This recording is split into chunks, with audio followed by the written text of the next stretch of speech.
pressure being put on by Reggie Miller. Miller's 25 fourth-quarter points sent the Pacers home one win shy of clinching the series, but their inexperience proved costly. They were, I guess, more hardened than we were since they've been through it, you know, and gone further than we have. And this series is headed back to Madison Square Garden in New York. Tonight's Game 7 of the Eastern Conference Finals features the Indiana Pacers and your New York Knicks. To go up late with a minute or so left and to come back and Patrick hit a tip in. Here's Starks. John Starks with the drive. Ewing puts it down. And the Knicks by one. Probably one of the worst games when you feel because you're so close to getting to the NBA Finals. The New York Knicks headed to the NBA Finals. You relive the game so many times in your head, what you could have done to help your team come out victorious. The following year, the two teams met again in what had become one of the league's most stirring postseason rivalries. Facing defeat with seconds left in Game 1, Miller took charge. You know, you always feel you have a chance, but it was totally unexpected what happened. Jackson on the left side, lobs it into Miller. Miller turns and shoots a quick three. That's good. Reggie Miller downtown. You want to get a quick three and not necessarily foul. You foul once the ball comes in, but you want to see if you can get a steal first. And a steal. Miller retreats to the three-point line and hits again. Reggie Miller has tied the game with 13 seconds remaining. To get a steal and have Reggie have the presence of mind to step back and shoot another three blew my mind. And then to have an opportunity to win it in regulation when we were 6 down. Reggie Miller scoring 8 points in the final 32 seconds. I just feel fortunate I was there to watch it. With the momentum all theirs, the Pacers took a 3-1 series lead. But just like the year before, the clinching victory still eluded them, and the two teams headed for another 7th game. This is reminiscing, Clark, of a year ago. We came in here for game number 6, and the Pacers had a 3-2 lead and let it get away. No one really wanted to admit it, but I think in the back of everyone's minds we were thinking we were going back and the same thing was going to happen. And I understood what happened in the past and what happened last year. The last thing I wanted to do was remind our team about anything negative. I told them, hey, we went back there and had a chance to win Game 7 the year before. So we're in the same kind of situation now. The Pacers jumped out to a big lead, but they soon became undone. And I'll tell you right now, the wheels are beginning to wobble on the Pacers, folks. This crowd is pumped, as are the Knicks, who have come back from a 15-point deficit. Many wondered whether history would again send the Pacers home defeated. The Pacers gasping for air right now. I think the one thing that was different was I think everyone was basically on the same page. We knew if we put ourselves in a position to win, we could win it. Schmidt spins to the baseline, hits the jump hook in the teeth of Patrick Ewing. So Indiana able to respond very well to this Knick rally. The Pacers still had to endure 5 more agonizing seconds. And it's a 2-point game now, 97-95, Indiana. Like the year before, would the Knicks deal the Pacers a final killing blow? The season is on the line. Inbounds to Ewing. Down to 3. Down to 2. Ewing. Not over the head. And it's all over. And the Pacers have ended 3 years of frustration against the Knicks. You wanted to get the monkey off your back. They've beaten us or knocked us out of the playoffs the last 2 or 3 years. And we didn't want to be known as one of those teams that couldn't get by New York. The Indiana Pacers have defeated the New York Knicks 97-95 to take the series in 7, and they advance to the Eastern Conference Final to face the Orlando Magic. If the underdog Pacers were intimidated by their seemingly unshakable opponents, they didn't show it. They fought the Magic through a furious 7-game contest. No battle more electrifying than Game 4. 10 seconds to go on the shot clock. 18 in the game. Hardaway crossover dribble. Shaw open, takes the shot. Hits it. He hits it. A cold-blooded 3 with 13 and 3/10 seconds to go. Down by 1, the Pacers needed a hero and turned to the usual source. Jackson out of bounds with 8. Reggie from the wing. Hit! Boom, baby! Boom! Boom! Boom! Boom! Boom! But then came a jolt from the Magic. It goes now to Hardaway out near the midcourt line, driving on Workman. He forces up the three. He hit it! He hit it! He hit it! He hit it! 1 and 3, 10 seconds to go. Penny comes down and hits a three-pointer with a hand in his face. And you'd think that was going to end the game, and then we call a timeout. There's 1.5 or 6 seconds to go. You go off, Rick. Mid-post. Washington's play. Wait. You might even fake and go behind. With the strategy in place, Indiana played its final hand. Derek looking, can't find an open man, flips it to the big fella, fake, shoots, and hits!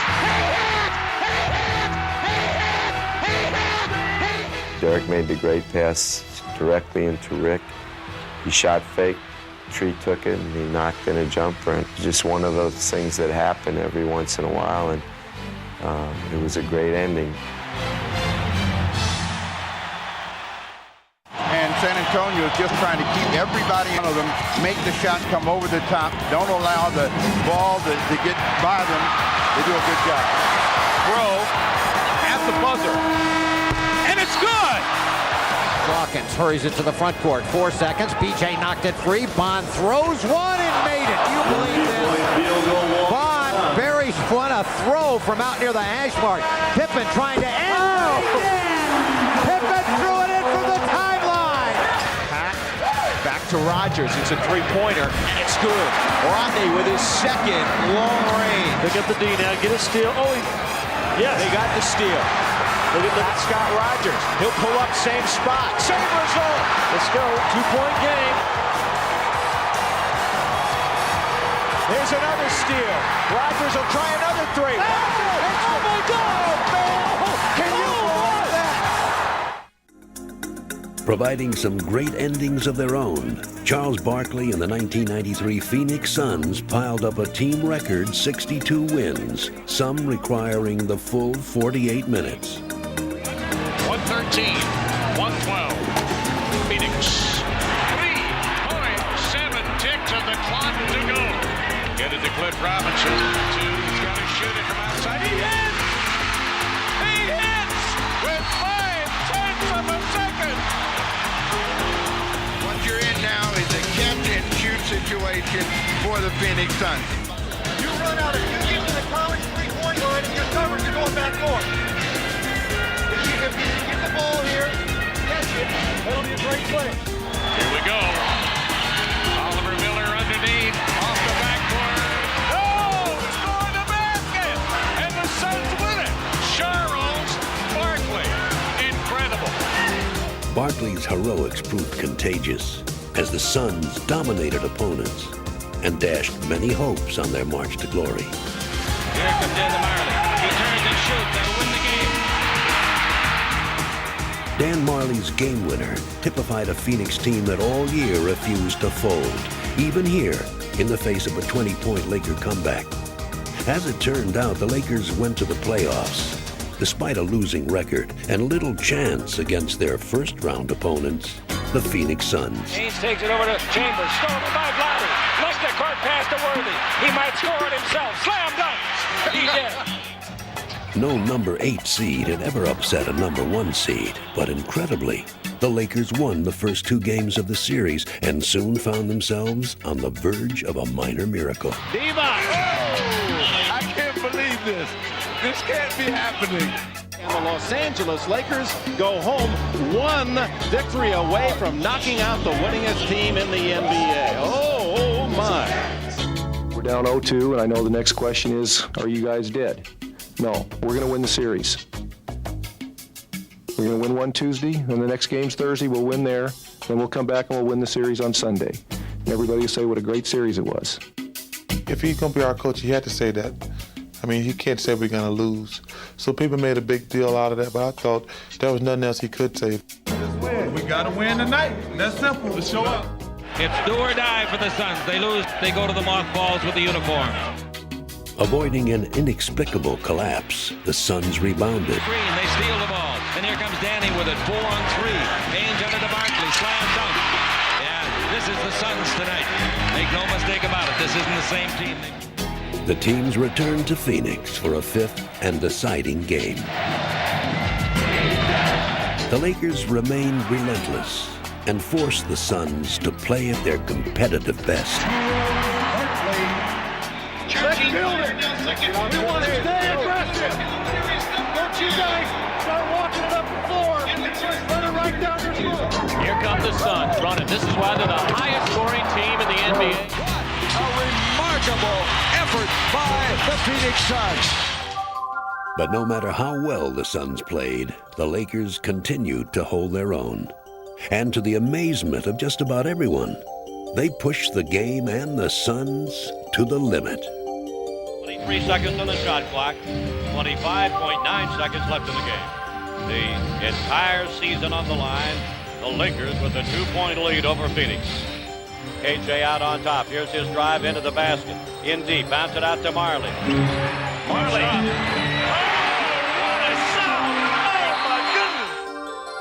Finally, Phoenix broke free and escaped defeat.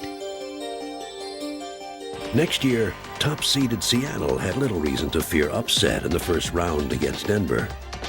The Sonics 63-19 during the year. The best overall record in the league, the best home record, the best road record. And anytime you win 63 wins, you expect to win the championship. They bounce him out of there, and they pick his pocket. Out here comes the Kendall Gill. The shot kept. You think this ball club is ready? You can see Denver really showing their inexperience. But the Nuggets are completely befuddled. Everyone in the country just knew Seattle was going to blow us out 3 games, 3 up, 3 down. We would be out of the playoffs. We shouldn't have been there anyway. Looks like they're not going to give Denver a chance to get any kind of hope in this one tonight. Lead pass, Peyton, 2-on-1. Ricky to the glass, lays it in. Oh, baby, when you're hot, you're hot. That ends the game. The Sonics win it 97-87 to take a 2-0 lead on Denver. It was a very difficult lesson, a painful lesson. I heard in the background, sweep, sweep, sweep. Did you hear that? Oh, yeah, we hear it sweep, but, you know, in the playoffs, you got to take one game at a time. If we can go to Denver and sweep and get some rest, I think it'd be good for us. But the Sonics could hardly expect what awaited them in Denver. Run and gun Denver basketball. A little more of that aggressive defense in Seattle, and Robert Pass dribbles right through. Ellis over in the corner. Reggie Williams, another 3. What is going on here in Denver? Our primary goal was to win a game and get some experience. But as the series progressed, I think the Sonics got a little tighter and we played a little better. The Nuggets kept battling Seattle. And before anyone knew what happened, the momentum was theirs. They're getting every break in the book tonight. The Denver Nuggets are still alive in round 1 of the Western Conference Series with Seattle. Winning Game 3 gave the Nuggets the confidence they needed. And Mutombo comes over to swat it away. Kendall Gill, Mutombo again. Tenacity of this young Denver team puzzling Seattle. Everything seems to change emotionally if they lose this game. And the door is still open for the Nuggets. This is the 3 and the tie. Seconds later, in overtime, the Nuggets sealed it. Ellis buries the ball and buries the Sonics. The darlings of Denver, the Nuggets, walk off the floor, stretching the series to 5. Heading back to Seattle, the Nuggets had already exceeded their expectations. Now, they could almost relax. You knew that at that point, all of the pressure was on the Sonics. I mean, there was no pressure on us, 0. That was a situation no one would have predicted. And now, back on their own court, the Sonics were in the fight of their lives.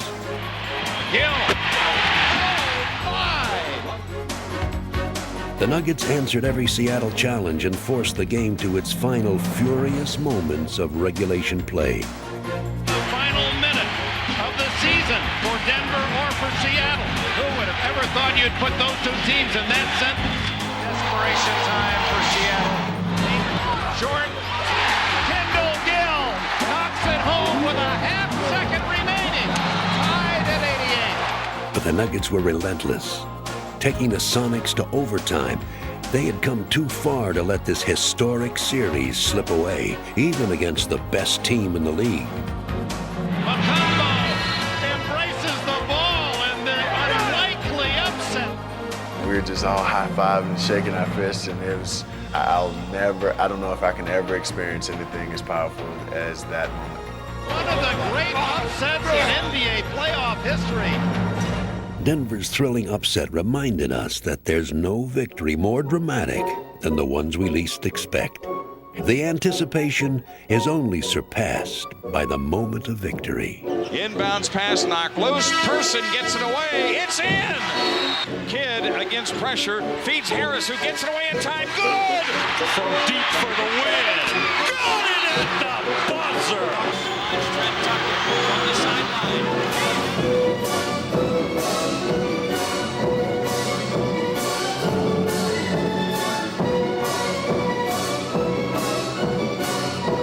Cavaliers lead 32-27 into Brandon. He winds up, fires it, goal!